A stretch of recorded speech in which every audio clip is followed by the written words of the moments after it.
आपण सुरुवात करूयात।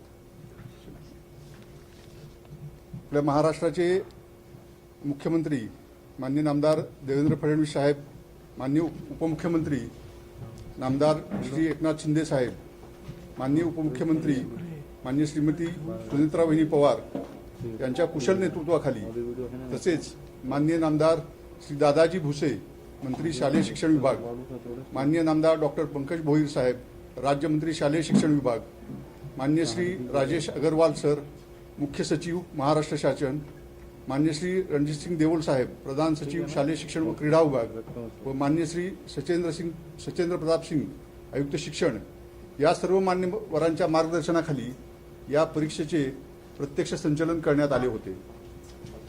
ही परीक्षा पार पाडत असताना राज्यस्तरीय दक्षता कमिटी जी आहे, ज्याच्यामध्ये सर्व विशेष पोलीस महानिरीक्षक, अतिरिक्त आयुक्त, विभागीय आयुक्त कार्यालय, शिक्षण संचालक प्राथमिक, शिक्षण संचालक माध्यमिक उच्च माध्यमिक, शिक्षण संचालक योजना, त्याचबरोबर जिल्हा दक्षता समितीमधील सर्व जिल्हाधिकारी, पोलीस आयुक्त, पोलीस अधीक्षक, मुख्य कार्यकारी अधिकारी, MSCBचे कार्यकारी अभियंता, प्राचार्य जिल्हा शिक्षण आणि प्रशिक्षण संस्था, शिक्षणाधिकारी प्राथमिक माध्यमिक आणि योजना या सर्वांच्या सहकार्यानं ही परीक्षा आपण सुरळीत पार पाडली।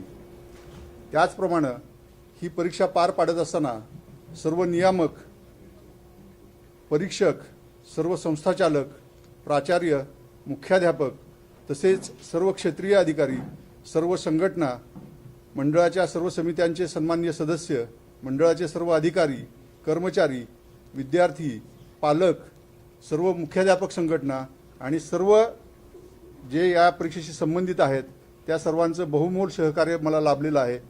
त्यामुळं आज आपण हा 2 मे रोजी निकाल जाहीर करताना मला मनस्वी आनंद होत आहे।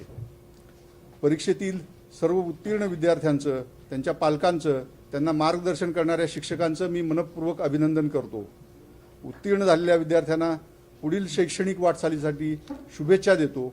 त्याचबरोबर उत्तीर्ण न होऊ शकलेली काही विद्यार्थी असतील तर त्यांच्यासाठी आपण आता लगेच पुरवणी परीक्षेची घोषणा करणार आहोत, त्यांना पण मनपूर्वक शुभेच्छा। आता आपण ही जी परीक्षा झाली त्याची काही प्रमुख ठळक वैशिष्ट्य मी सांगतो आपल्याला। आपण 12वीची परीक्षा घेत असताना जे प्रमुख विषय होते त्या लेखी परीक्षेच्या दरम्यान किमान 1 दिवसाचा खंड ठेवण्यात आला होता। सदरचे वेळापत्रक 31/10/2025 रोजी विद्यार्थ्यांच्या माहितीसाठी मंडळाच्या संकेतस्थळावर प्रसिद्ध करण्यात आलेलं होतं। विद्यार्थ्यांना व्यावसायिक अभ्यासक्रमाच्या परीक्षेची तयारी करण्यासाठी पुरेसा वेळ मिळावा, म्हणजे नीट असेल किंवा JEE असेल, तसेच परीक्षांचे निकाल लवकर जाहीर होऊन पुरवणी परीक्षा लवकर घ्यावी ह्या दृष्टीनं 12वीची परीक्षा आपण नेहमीपेक्षा 10 दिवस अगोदर ठेवली होती। परीक्षा कालावधीमध्ये विद्यार्थ्यांना मार्गदर्शन करण्यासाठी आणि त्यांच्या शंकांचं निरीक्षण करण्यासाठी राज्य मंडळ स्तरावरून समुपदेशन करण्यासाठी 10 समुपदेशकांची नियुक्ती करण्यात आली होती। त्याचबरोबर विभागीय मंडळ स्तरावर जिल्हानिहाय समुपदेशकांची नियुक्ती करण्यात आली होती।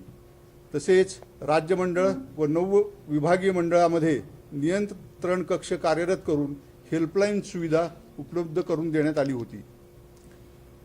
माध्यमिक परीक्षा म्हणजे ही जी 12वीची परीक्षा आहे त्यामध्ये फेब्रुवारी-मार्च 2026 करता एकूण 153 विषयाची परीक्षा घेण्यात आली होती। विषय 153 होते। विज्ञान शाखेसाठी इंग्रजी, मराठी, हिंदी आणि उर्दू या 4 माध्यमांमधून, तर इतर शाखांसाठी इंग्रजी, मराठी, हिंदी, उर्दू, गुजराती आणि कन्नड या 6 माध्यमातून विद्यार्थ्यांनी मंडळाकडे नोंदणी केलेली होती। फेब्रुवारी-मार्च 2026च्या परीक्षांमध्ये प्रात्यक्षिक आणि तोंडी परीक्षा, ज्याला आपण प्रॅक्टिकल आणि इंटरनल म्हणतो, इत्यादी परीक्षांचे गुण हे पोर्टलवर ऑनलाईन पद्धतीने भरून घेण्यात आले होते। 12वी परीक्षेस प्रविष्ट झालेल्या खेळाडू विद्यार्थ्यांचे क्रीडा प्रस्ताव हे क्रीडा विभागाकडून ऑनलाईन पद्धतीने स्वीकारण्यात आले आणि त्याची छाननी पडताळणी ही विभागीय मंडळ स्तरावर ऑनलाईन पद्धतीने करण्यात आली।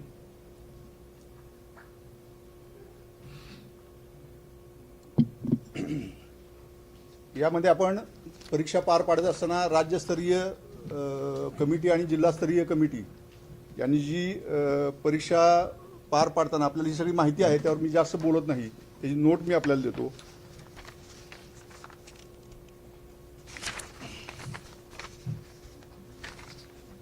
आता या आजच्या परीक्षेची वैशिष्ट्य मी सांगतो आपल्याला. राज्यातील पुणे, नागपूर, छत्रपती संभाजीनगर, मुंबई, कोल्हापूर, अमरावती, नाशिक, लातूर, कोकण या 9 विभागीय मंडळातून विज्ञान, कला, वाणिज्य, व्यवसाय अभ्यासक्रम व ITI या शाखांसाठी एकूण 14,33,058 विद्यार्थी प्रविष्ट झाले होते. त्यापैकी 12,86,843 विद्यार्थी उत्तीर्ण झालेले आहे. ही जी टक्केवारी आहे, म्हणजे एकूण ज्या सगळ्या शाखांचे विद्यार्थी बसले होते त्याच्यापैकी पास झालेले विद्यार्थी आहेत त्यांची टक्केवारी आहे 89.79. खाजगी विद्यार्थी म्हणून जे बसलेत फॉर्म नंबर 17 भरून, खाजगी विद्यार्थी एकूण 36,941 प्रविष्ट झाले होते. त्यापैकी 29,634 विद्यार्थी उत्तीर्ण झालेले आहेत. म्हणजे उत्तीर्णाची टक्केवारी आहे 80.21. जे रिपीटर असतात, पुनर्परीक्षा देणारे, त्यामध्ये एकूण 50,346 विद्यार्थी बसले होते. त्यापैकी 18,349 विद्यार्थी उत्तीर्ण झालेली आहे. ही टक्केवारी आहे 36.44. त्याचबरोबर दिव्यांग विद्यार्थ्यांची नोंदणी जी झाली आहे ती यावेळेला 8,367 होती. 8,367 दिव्यांग विद्यार्थी हे परीक्षेत बसले होते. त्यापैकी 7,579 विद्यार्थी हे उत्तीर्ण झालेले आहेत. ही टक्केवारी 90.58% आहे. 12वीच्या परीक्षेस नोंदणी केलेल्या पात्र दिव्यांग विद्यार्थ्यांना आपण प्रचलित पद्धतीने सवलतीचे गुण देण्याची कार्यवाही करण्यात आलेली आहे. आता सर्व विभागीय मंडळातून म्हणजे जे नियमित विद्यार्थी बसलेले आहेत त्यामध्ये सगळ्यात टॉपवर आहे कोकण विभाग. कोकण विभागचा निकाल जो आहे तो 94.14% लागलेला आहे. सर्व 9 विभागामध्ये 1 नंबरला आहे कोकण विभाग 94.14%. आणि सर्वात कमी निकाल हा लातूर विभागाचा लागलेला आहे 84.14%.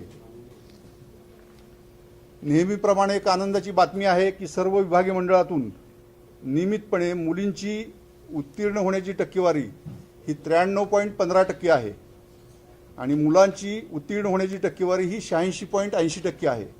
म्हणजेच 6.35% मुली ह्या मुलांपेक्षा जास्त उत्तीर्ण झालेल्या आहेत.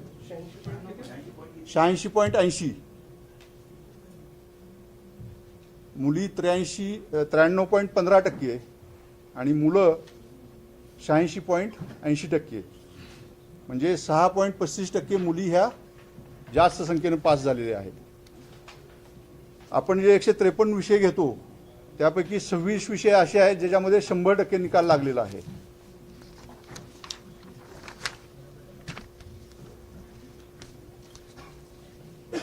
थोडंसं आपण एक 3-4 वर्ष जर मागे गेलो तर आपल्याला असं दिसेल की हे मी तुम्हाला नोट्स देणार आहे सगळ्या.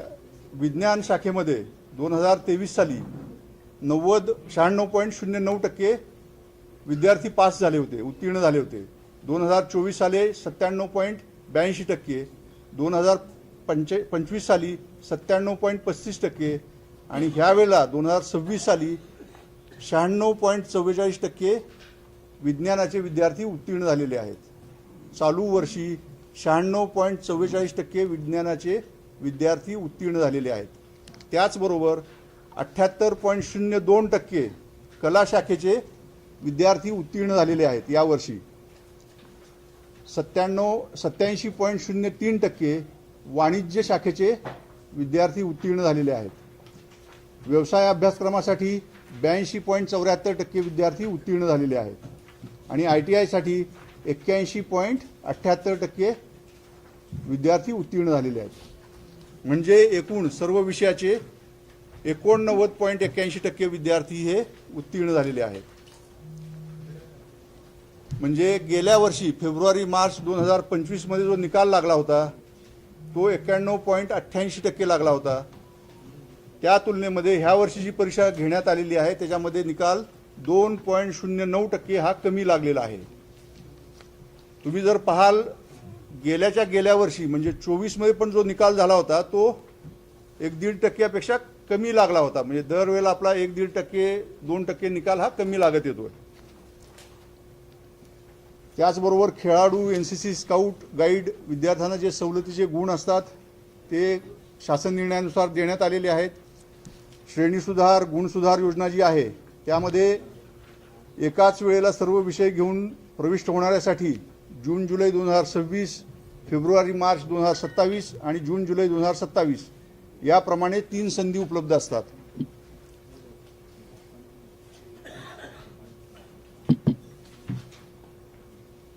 आपल्याला नोट्स दिले आहेत ना सगळ्यांना? नोट्स मिळाल्या का सगळ्यांना? त्याच्यामध्ये सगळं डिटेल दिलेलं आहे.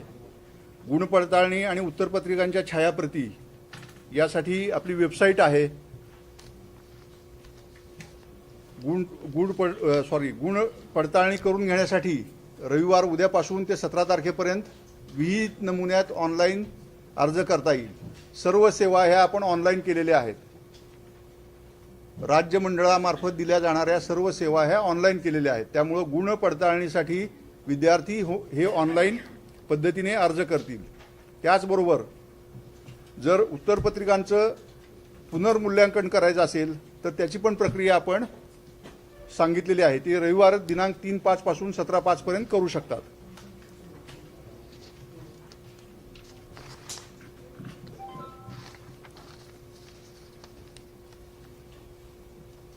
अशा प्रकारे सर्व जे विद्यार्थी उत्तीर्ण झालेले आहेत त्यांचं परत एकदा मी मंडळाच्या वतीनं त्यांना शुभेच्छा देतो.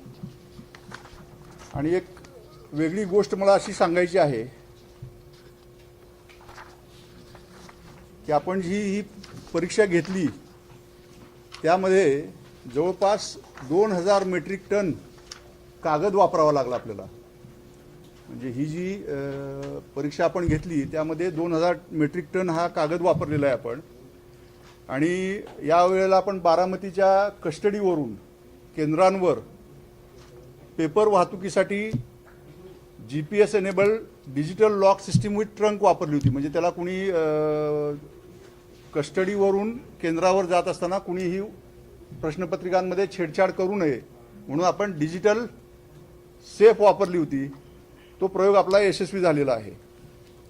आणि सर्वात महत्त्वाचं आपला निकाल लागला म्हणजे जे मार्कशीट आपल्याला मिळत होतं ते मार्कशीट आणि सर्टिफिकेट आहे ते मार्कशीट हे रिझल्ट लागल्यानंतर 10 दिवसात मिळायचं आणि सर्टिफिकेट हे निकाल लागल्यानंतर 6 महिन्यांनी मिळायचं.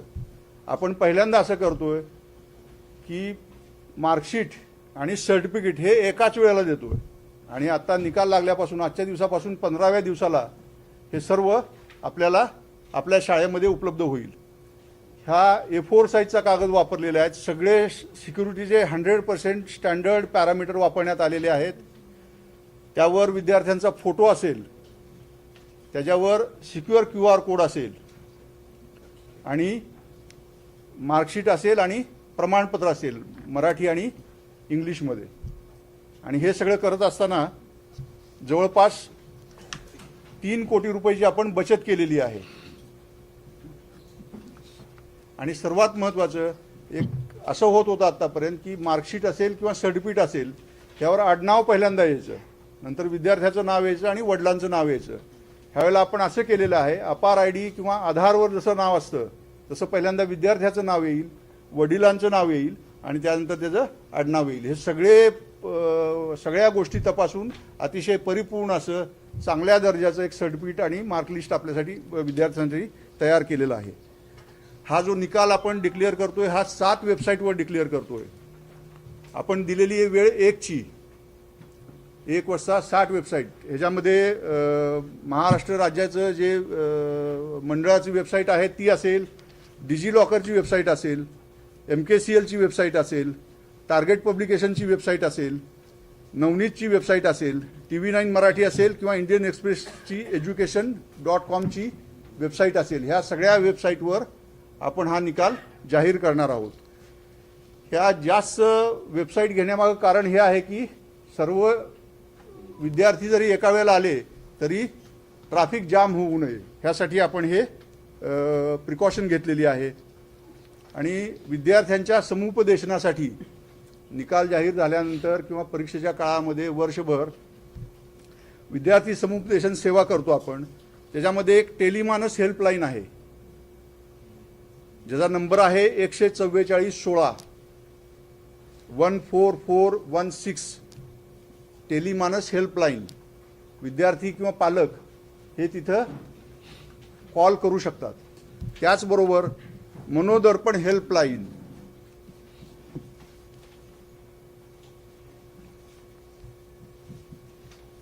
मनोदर्पण हेल्पलाईन 84 48 44 06 32 हा नंबर आहे. मी रिपीट करतो, 8448 440 632 मनोदर्पण हेल्पलाईन. इथं विद्यार्थी कॉल करू शकतात. त्याचबरोबर 315 समुपदेशक हे आपल्या मंडळाच्या वेबसाईटवर, जिथं विद्यार्थी समुपदेशन सेवा असं सुरुवातीलाच तुम्हाला दिसेल, तिथे हे सगळे 315 समुपदेशक, त्यांचे पत्ते, मोबाईल नंबर, व्हॉट्सॲप नंबर आणि मेल ID दिलेले आहे. ह्या सगळ्यांशी संपर्क ते करू शकतात आणि सल्ला घेऊ शकतात. मला वाटतं जी परीक्षा चालू असताना जी कार्यवाही केली त्याच्यावर काही बोलायची गरज नाही आहे. म्हणजे किती केसेस झाला, किती सांगायची गरज आहे का त्याची?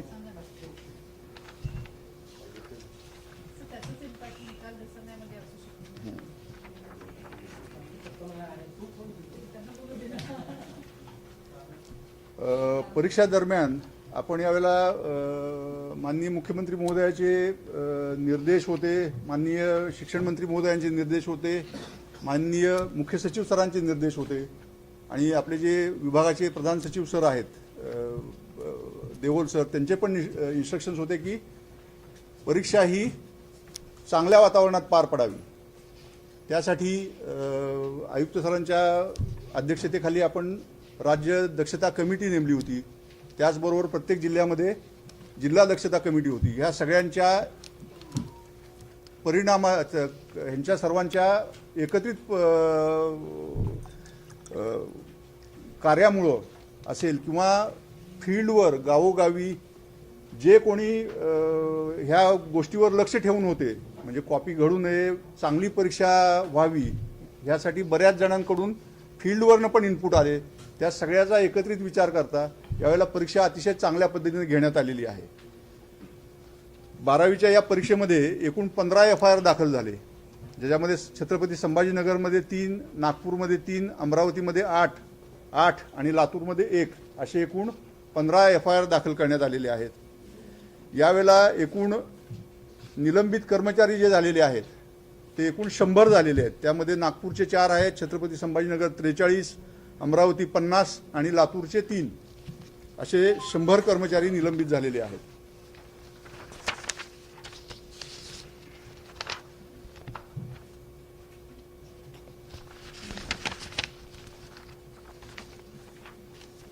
आणि गैरप्रकार जे आढळून आले त्याची मी तुम्हाला अंतिम आकडेवारी सांगतो.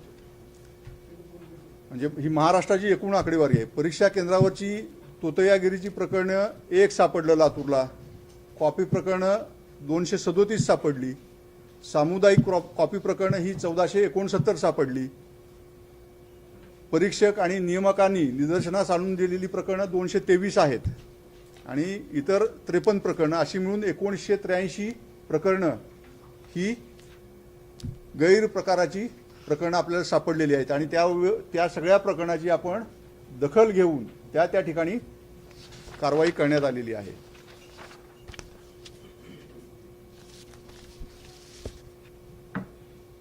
ही सगळी मी माहिती सांगितली, ठळक वैशिष्ट्य सांगितलं.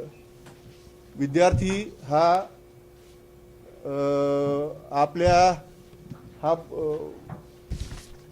आपला भारत हा युवा भारत आहे. म्हणजे आपली जी 65% लोकसंख्या आहे ती 35 वर्षापेक्षा कमी आहे आणि हेच सगळ्यात मोठं आपलं प्रबळ स्थान आहे. तुम्ही जपानचं पाहाल तर तोच आकडा सरासरी वयाचा जो आपल्या इथं 24 आहे तो जपानमध्ये 48-49 आहे. म्हणजे आपला विद्यार्थी हा चांगला घडणं गरजेचं आहे. विद्यार्थ्याला शालेय शिक्षणाबरोबर चांगले संस्कार देणं, त्याला चांगला नागरिक घडवणं, आणि चांगला नागरिक घडला तो त्याचं कुटुंब चांगलं घडवेल आणि देश चांगला घडवेल. यासाठी ही शिक्षण पद्धती आपली काम करत आहे. त्यामुळं ह्या सगळ्यामधून एक चांगला नागरिक घडावा, विद्यार्थ्यांनी कोणत्याही प्रकारचा तणाव न घेता अतिशय चांगल्या वातावरणामध्ये शिक्षण घ्यावं, परीक्षा द्याव्यात आणि एक सुजाण नागरिक जो ज्ञानानं भरलेला असेल, संस्कारानं भरलेला असेल आणि हा देश चालवण्यासाठी सक्षम असेल असा विद्यार्थी घडवणं हे शालेय शिक्षण विभागाचं काम आहे, कर्तव्य आहे. एवढं बोलून मी माझे 2 शब्द संपवतो. धन्यवाद. सलग 2 वर्ष निकाल घसरले, म्हणजे काय कारण? 4 वर्षातला हा निकाल सगळ्यात वरिष्ठ. दरवर्षी निकाल घटतोय ह्याच्या मागे कारण मुख्यत्वे करून मी मागचा आणि हे ज्यावेळेला कम्पेअर करतो त्यावेळेला कॉपीमुक्त अभियान हे चांगल्या पद्धतीनं राबवलं गेलं असं मला वाटतं. सर, आपण उल्लंघनाची कारवाई केली आहे, तर पहिल्यांदाच एवढी मोठी कारवाई आता राज्यमंडळात. हां, गेल्या वर्षीचं मला वाटतं एकही जणांवर कारवाई करण्यात आलेली नव्हती. पहिल्यांदा 100 जणांवर कारवाई करण्यात आलेली आहे. सीसीटीव्हीचा इम्पॅक्ट झालेला आहे. सीसीटीव्हीचा इम्पॅक्ट झालेला आहे. आपण जे कॉपीमुक्त कॉपीमुक्त अभियानाच्या अनुषंगानं ज्या गोष्टी केल्या त्या सगळ्याचा एकत्रित परिणाम आहे. आणि मला आनंद ह्या गोष्टीचा आहे की आज आयुक्त सर इथं आले. म्हणजे त्यांनी परीक्षा काळामध्ये असेल किंवा त्यापूर्वीही असेल वेळोवेळी अतिशय चांगलं मार्गदर्शन केलेलं आहे. आणि स्वतः वैयक्तिक सर्व अधिकाऱ्यांशी बोलणं असेल, पोलीस ऑफिसर्स असतील, आयुक्त असतील, जिल्हाधिकारी असतील, या सर्वांशी बोलून अतिशय चांगल्या पद्धतीने ही परीक्षा पार पाडलेली आहे. यावरती जो सीसीटीव्हीचा परिणाम निकालावरती दिसतोय आणि एकूण कॉपीमुक्त अभियान तो सगळ्याच केंद्रांवरती सीसीटीव्ही कंपल्सरी करण्याचा जो मुद्दा या परीक्षेच्या वेळेला उपस्थित झाला होता ते पुढच्या वेळेला इफेक्टिव्हली इम्प्लिमेंट आपण करणार आहोत का? त्याच्या दृष्टीने काय योजना आहे? कुणी सांगा. यामध्ये माननीय आयुक्त सरांच्या निर्देशानुसार आपण जी काही परीक्षा केंद्र आहेत त्याचा पुनर्रचना करण्याचा एक ड्राईव्ह घेतोय. म्हणजे ज्याच्यामध्ये केंद्र चांगली निवडणं, ज्याच्यामध्ये भौतिक सुविधा व्यवस्थित असतील अशी केंद्र निवडणं, ज्याच्यामध्ये कंपाऊंड असेल, सीसीटीव्ही असेल, बाकीच्या पिण्याच्या पाण्याची व्यवस्था असेल, मुलामुलींसाठी टॉयलेट्स असतील, अशा सगळ्या गोष्टी पाहून आपण ह्या सगळ्या केंद्रांची पुनर्रचना करणार आहोत. म्हणजे आता ही जून जुलैची परीक्षा झाल्यानंतर पुढच्या ज्या परीक्षा होतील फेब्रुवारी मार्चमध्ये त्या अतिशय चांगल्या इन्फ्रास्ट्रक्चर असलेल्या केंद्रांमध्ये घेण्याचा मंडळाचा मानस आहे. बारामतीमध्ये प्रायोगिक तत्वावर वापर करण्यात आला, त्याचं काय यश आहे आणि राज्यात त्याचा पुढे वापर होणार आहे का? आपण त्याच्यावर नंतर बोलूयात. हा मोठा प्रयोग आहे. अजून बऱ्याच मी जे तुम्हाला 2000 टन कागद सांगितलं हे सांगण्यामागं हे कारण आहे. म्हणजे हे जनरली यापूर्वी आकडेवारी सांगितली नव्हती कुणी, पण मी जाणीवपूर्वक किती कागद आपण दरवर्षी खर्च करतो. हां, तर 2000 टन कागद हा झाडांपासून येतो. आणि ग्लोबल वॉर्मिंग, क्लायमेट चेंज हे दररोज आपण ऐकायला लागलेलो आहे. हे सगळं पाहता कुठेतरी आपल्याला परीक्षा घेताना पण डिजिटल परीक्षा घेता येतील का याकडं पाहावं लागणार आहे. मुद्दामून ही आकडेवारी मी तुमच्या पुढं ठेवलेली आहे. म्हणजे दरवर्षी 2000 म्हणजे 20 टनाचे जवळपास किती ट्रक झाले, 100 ट्रक एवढा कागद आपण दरवर्षी वापरत आहोत. ही फार मोठी पर्यावरणाचा वापर आपण आपल्यासाठी करायला आहोत.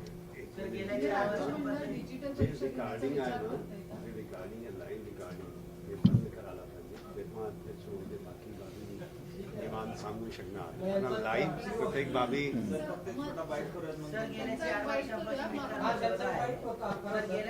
गेल्या 4 वर्षांपासून निकाल कमी होतो आहे. याच्यात आपण कॉपीमुक्त अभियानाचं यश मानतो आहोत, पण निकालाचे टक्केवारी घसरणं आणि गुणवत्ता याचा विचार केला तर शैक्षणिक गुणवत्ता कमी होत चालली आहे का? आपल्या कॉपीमुक्त अभियानाचं यश आहे नेमकं काय म्हणताय? नाही, शैक्षणिक गुणवत्ता कधीही कमी होत नसते. जो आपण सिलेबस तयार करतो तो अतिशय चांगल्या प्रकारे सिलेबस महाराष्ट्र तयार करतं आहे, जेणेकरून विद्यार्थ्यांचा सर्वांगीण विकास व्हावा. एकच अँगल धरून आपण कधीही सिलेबस तयार करताना अतिशय चांगला सिलेबस केला जातो आणि त्या पद्धतीनं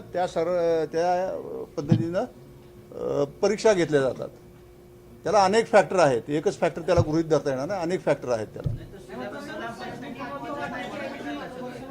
असं कसं असू शकेल? सिलेबस मुलांपर्यंत पोहोचू शकत नसेल तर त्या परीक्षाच देऊ शकत नाही. सिलेबस व्यवस्थित पोहोचतोय, परीक्षा व्यवस्थित होत आहेत, त्याला बरेच फॅक्टर आहेत ह्या सगळ्या ह्याला. सर, मग परीक्षेची आपण पेपर तपासण्याची किंवा प्रश्नपत्रिकेची काढलेली एक मिनिट, हे आपण लाईव्ह टेलिकास्ट बंद झाले ना? चालू आहे सर. बंद करा ना, मी बाकीचं बोलता येईल.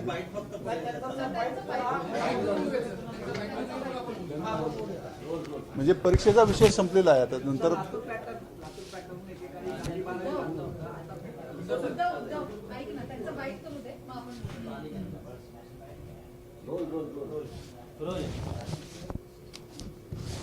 राज्य मंडळामार्फत ज्या 12वीच्या परीक्षांचा निकाल आज जाहीर केलेला आहे, सर्व उत्तीर्ण विद्यार्थ्यांचं, त्यांच्या पालकांचं, त्यांना मार्गदर्शन करणाऱ्या सगळ्या शिक्षक मंडळींचं मी मनपूर्वक बोर्डाच्या वतीनं, शासनाच्या वतीनं अभिनंदन करतो आणि त्यांच्या पुढच्या वाटचालीला शुभेच्छा देतो. त्याचबरोबर काही विद्यार्थी एकदम कमी संख्येमध्ये अनुत्तीर्ण झालेले असतील तर त्यांच्यासाठी आपण जी पुरवणी परीक्षा घेतो त्याचं पण मी वेळापत्रक जाहीर करत आहे. 2-3 दिवसामध्ये त्याचं वेळापत्रक जाहीर केलं जाईल आणि जूनच्या शेवटच्या आठवड्यापासून त्याची परीक्षा घेतोय आपण. सर्वांना परत एकदा शुभेच्छा देतो मी. विद्यार्थ्यांनी कोणताही ताणतणाव न देता अतिशय आनंदी वातावरणामध्ये या सर्व परीक्षाचा निकाल स्वीकारावा. आपण 7 वेबसाईट दिलेल्या आहेत, त्या 7 वेबसाईटपैकी कोणत्याही एका वेबसाईटवर आपण गेलात तर आपल्याला आपला निकाल मिळू शकेल. सीट नंबर आणि आईचं नाव हे तिथं नमूद केल्यानंतर तुम्हाला तुमचा निकाल दिसू शकतो. त्याचबरोबर 1 वाजल्यापासून ह्या साईट चालू होणार असं आपण सांगितलं होतं, परंतु ट्रॅफिक जाम टाळण्यासाठी काही जण 1 वाजता पाहतील तर थोडासा निकाल आपण 12 वाजता पण चालू करतोय. म्हणजे 12 वाजल्यापासून ट्रॅफिक कंजेशन टाळण्यासाठी, म्हणजे 1 वाजताच सगळे 50-60 लाख लोक त्या वेबसाईटवर जॉईन झाले असते, ते टाळण्यासाठी काही लोक 1 वाजता जॉईन होतील आणि त्या ज्यांना कळेल की अगोदर निकाल दिसायला लागलेले आहेत असे 20-30-40% लोक हे 12 वाजता पण पाहायला लागतील. म्हणजे चॅनलमार्फत ज्यांच्याकडे बातमी जाईल ही की निकाल 12 वाजता पण लागतोय तर ते 12 वाजल्यापासून पुढे निकाल पाहू शकतात. धन्यवाद.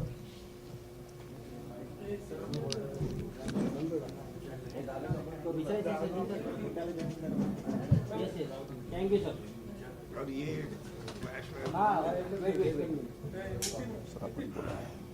ठीक आहे, आता फॉर्मली चर्चा करू. मी केवळ यांच्या शिक्षण असते बोर्डाचं. मी सरांना म्हणलं की सर ह्या केले त्यामुळे मी सांगितले नाही, नक्कीच आम्ही येणार आहे. आणि बालभारती डायरेक्टर योजना, जॉईंट डायरेक्टर माध्यमिक नाही, आम्ही येतो, तुम्ही जॉईन करा, आम्ही समजा सहभागी. आणि यावेळेस जे प्रमाणपत्र आपण केलेलं आहे त्याचं डिझाईन करण्यामध्ये बालभारतीचा आपण त्यांना सांगितलं होतं, त्याचं थोडं डिझाईन आम्हाला करून द्या. ओक मॅडम आहेत, त्यांनी चांगलं केलं ते काम. सर्वांना ये बाबी लक्षात आला की आता गुणपत्रिका आणि प्रमाणपत्र 2 वेगवेगळे नसणार, एकत्र आहे. ये रिव्होल्युशनरी आयडिया आहे. यात पूर्वी कदाचित कोणी सांगितले असेल पण यांनी अंमलबजावणी केली. अदरवाईज 2-2 कागद लोकांना घ्यावं लागत राहिल होतं. त्याला जो पाशा बनणे की वेगळी अडचण, कागदाचे वेगळा प्रश्न. आणि त्या छपाईमध्ये 3 कोटी रुपये वाचवले आपण फक्त त्या प्रमाणपत्रांच्या छपाईमध्ये.